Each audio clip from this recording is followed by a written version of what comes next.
Magnum PI did a crossover with Murder, She Wrote. As absurd as that sounds, it is a true statement, and that's what I'll be talking about in this video. Admittedly, I don't know much about Magnum PI. It stars Tom Selleck, and despite his older self being a man of questionable scruples with a smug dad attitude, in his younger days he did do a good job portraying this character throughout the 80s. Also, remember that time he played a character on Friends who dated Monica? That was weird. Quick rundown. Thomas Sullivan Magnum IV works as a private investigator for an erotica author named Robin Masters, who is never seen but is voiced by Orson Welles in a few episodes. Magnum lives in Robin's beach house in Hawaii, so you're gonna see a lot of this shirt, and shares the estate with his assistant, Higgins. Magnum's life is pretty damn extravagant, and thus he can afford to take cases whenever he sees fit. That's what you need to know. It's a pretty basic show, but it was popular during its 8-season run from 1980 to 1988. As we begin this episode, titled Novel Connection, we see Higgins driving some guests up to the beach house. They are quite eager to meet Robin Masters. I mean, who wouldn't be with book titles like Echoes of Ecstasy under his belt? Echoes of Ecstasy. I had some trouble remembering their names due to their distracting haircuts, so I will label them for you. This one is Pamela, this one is Amy, and this one is Joan. As they are driving, a truck approaches them and runs them off the road, nearly killing them. Cut to, whoa, hello legs! I really don't like it when scruffy private investigators have better legs than me, so I'm already fairly irked with this episode. I'm also not enjoying this damp shirt look, it's not cute. Welp, I'm moist from the waist down again. Magnum's friend Rick tries to talk him into getting a loan so he and his other island companion can make a bid on some land in Maui. This has nothing to do with the plot. I think it's just there to showcase Magnum's ineptitude for being fiscally responsible. I can't qualify for a loan that fast. Hadn't thought of that. I guess you can't qualify at all. The rattled guests arrive in the now damaged car, and Pamela blurts out that she believes someone is trying to kill them. Magnum responds by staring in her general direction. One of the other ladies attempts to flirt with Magnum while Higgins talks about something. I couldn't focus on what he was saying because I was so intrigued by this unique hairstyle. It's like the opposite of a comb over. Instead of hiding the receding hairline, we focus on it. Just fuck up half my shit. Magnum says he's willing to take on the truck case, and Higgins is like, don't even think about it, we're not hiring you, and Magnum responds by staring in his general direction. Joan, the woman who hit on Magnum earlier, sneaks into his room with salacious thoughts on the mind. Maybe she was turned on by his damp fucking shirt earlier, who knows? Forget it, Higgins. It's too late. I leave for Maui in 15 minutes. I only need 5. I only need 2. While it does look like she's propositioning him for a good time, she's actually just interested in hiring him as an investigator to look into the truck incident. I mean, I know I always wear my best teddy and get my flirt on when hiring someone for contract work. I love to watch men pack. Magnum gets jealous upon hearing another investigator has been hired, but subtly tries to hide his feelings by telling Higgins he never wanted the case. After Higgins says he won't divulge the identity of the new investigator, he throws a fit, then says he could have handled the case, and Higgins is like, no, it's not that simple, and Magnum is like, no, you, and there's some kind of weird kindergarten squabbling going on here. At the last minute, he decides to go to Maui to look into that whole land thing, even though he has yet to get qualified for a loan. His partners tell him they were able to get qualified right away. We just called our banks and got ours approved by phone. Wow, wrecked. Pamela stops by to make Magnum feel even worse about not hiring him for the truck case, then throws a tantrum about the security of the beach house when she sees Amy randomly taking the Ferrari out. God, give me strength! And a better haircut. Here. Magnum decides to tail her, secretly wanting to take this case despite the protest of his friends, as they are supposed to be going to Maui. He then finds and watches some random dude follow her, he calls her out by name, she freaks out, and they drive off. Magnum meets a hot dog. Meanwhile, Pamela makes another effort to complain about Magnum's competence. Higgins does his best to defend him.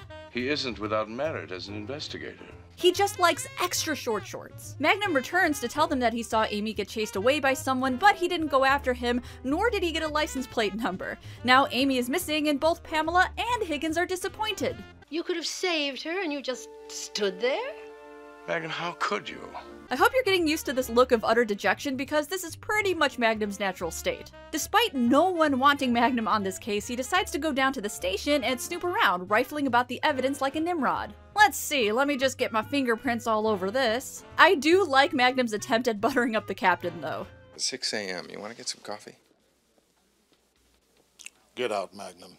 And he strikes out. On top of Amy missing, Joan has now also gone missing. Pamela takes a moment to once again tell Magnum how much she doesn't like him, and Higgins keeps trying to get him to mind his own business. Magnum's concern over this new investigator seems to be eating him alive. I have a right to know who's replacing me. You're not being replaced. You were never hired.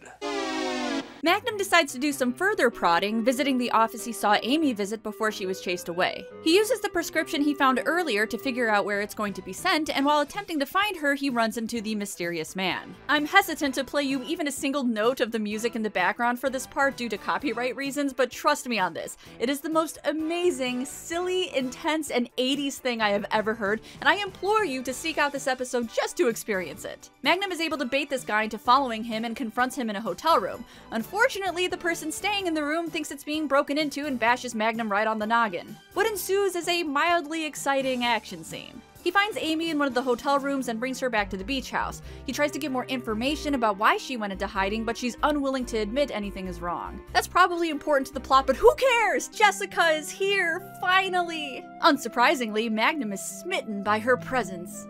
She just lights up her room. She radiates sunshine and grace and intelligence. I was pretty blasé about this episode until now. With Jess here, I am precisely 1,000 times more into it. Higgins' reaction pretty much says it all. J.B. Fletcher. Yep, Jessica was somewhat tricked into coming here by Pamela, a friend of hers, though she does seem willing to stick around and look into the case despite insisting that she is not an investigator. She immediately manages to impress Magnum with her incredible observation, pointing out the exact type of flowers Higgins was tending to without even seeing the garden. Cymbidiums always need care, no matter what the crisis. Extraordinary. How did you know? Isn't she beautiful?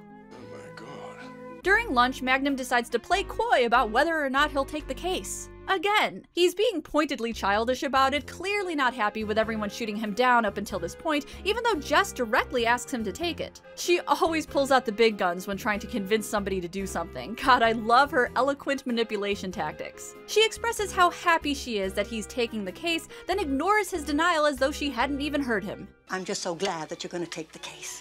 I'm not on the case. Amy, what a lovely diamond. May I see it? I'm not on the case. Pay attention to me! Oh hey, Joan is back. Everyone is somewhat happy she's safe. Somewhat. Magnum finally blows a gasket and demands the three women for answers about why they are being so secretive when somebody takes a shot at the group. Magnum decides to run after the person who did it by slowly sauntering right into the open. Whoever it was manages to drive away. Magnum decides to take the case once again and insists that Jessica minds her own business. Fine, I'll take it, but maybe you shouldn't discuss this with Mrs. Fletcher. It's getting too messy for amateurs. Oh, honey, no. Later, Jessica decides to drop by Magnum's room to offer some help and observation, which Magnum is very resistant to. She had picked up on some evidence that proved both Joan and Amy may have been lying about their whereabouts and the details of who they are in general, but Magnum is like, yeah, leave it to me, a professional. Good luck with your investigation. Thanks. Good luck with your next novel. Thank you. The sexual tension is thick. While Magnum is having a beer and lamenting about how much better Jessica is than him, she is doing actual work by studying the trajectory of the bullet fired earlier. Higgins admits to Jessica that he could have some enemies out there wanting to take his life and believes the shot was for him, but Magnum insists that the bullet must have been for Joan because he found a lead off camera or something. He then insists on looking for her at some party I wasn't even aware was happening until now. I like Jessica's almost goth dress. This is where the episode gets a little higgledy-piggledy. Jess and Magnum are on totally different wavelengths. Joan is missing again, and Magnum is theorizing that a man named Mr. Mayfield, a professional hitman, was hired to kill her. Higgins is still convinced that the bullet was for him, and Magnum gets confused for like the 500th time. On Jessica's end, Pamela is explaining that she discovered her employer, a very powerful publisher, is embezzling company funds. She believes she's the one the hitman is trying to murder because of this. I swear, everyone thinks they're the one who's going to be killed. I'm the one who's going to be killed. No, me. No, actually, it's me. Mr. Mayfield shows up to the party, Joan suspiciously comes back, and everyone is like, Joan, what the fuck, stay in one place, and everything just goes a little bonkers in the last 5 minutes of this case. Before Jess leaves with Pamela to go back to New York to confront the embezzling employer, she suggests to Magnum that it might be Amy who could be in trouble, not Joan. Once again, Magnum resists all of her help and posits his own theories about why he's right and why she's wrong. That's the kind of knowledge that makes me a private investigator. And you're a novelist, and a very good one. Thank you. I'm sure that normally you're very good at what you do. Oh, burn! Alright, let's wrap this up. Magnum finds the hitman, chases him all throughout the estate while some radical electric guitar blares in the background. A few shots are fired, back and forth, and Mayfield is wounded. A little later, we find out that Magnum was right about the hitman and receives a gift of congratulations from Jessica because she's lovely and caring like that. Higgins has absolutely no poker face and admits his obvious crush on Jessica, throwing around the idea of visiting Maine to see her sometime as he leaves Magnum to his reading. Aww, he bought her book! And look at that smile! Higgins isn't the only one smitten. Oh my God. Alright, final thoughts on this episode. It's strangely shallow. The best thing about this episode is the fact that Jessica is in it. The main plot is really boring, and the filler about Magnum and his friends going to Maui doesn't add anything to it. In the end, it turned out the land deal was a hoax anyway, so it really didn't go anywhere. Nobody even gets murdered, which I suppose isn't mandatory for Magnum PI, but considering this is a Murder, She Wrote crossover, I did expect something a bit more thrilling. I'm not even sure I understand this plot. It's not very clear. The details about why Joan was being targeted come out very late in this episode, and the motive to have her killed isn't the most clear because it's not mentioned prior to this very short scene of Magnum discussing it with Higgins. I watched this 3 times, and while there seems to be a lot going on, there's really very little. It seemed like the writers were more excited at the crossover aspect of this episode than the actual plot. I can understand the distraction. Having Lansbury in your show is enough to make anyone's brain foggy, but you still have to have a solid storyline. Luckily for me, there is another Magnum PI crossover on the table, and this time it is on the Murder, She Wrote side. So this is going to be a 2-parter, huh? How many times will Magnum look dejected in this episode? Well, stay tuned for next time when I discuss Magnum on Ice. Hey everyone, thanks for watching part 1 of my Magnum PI Murder, She Wrote episode.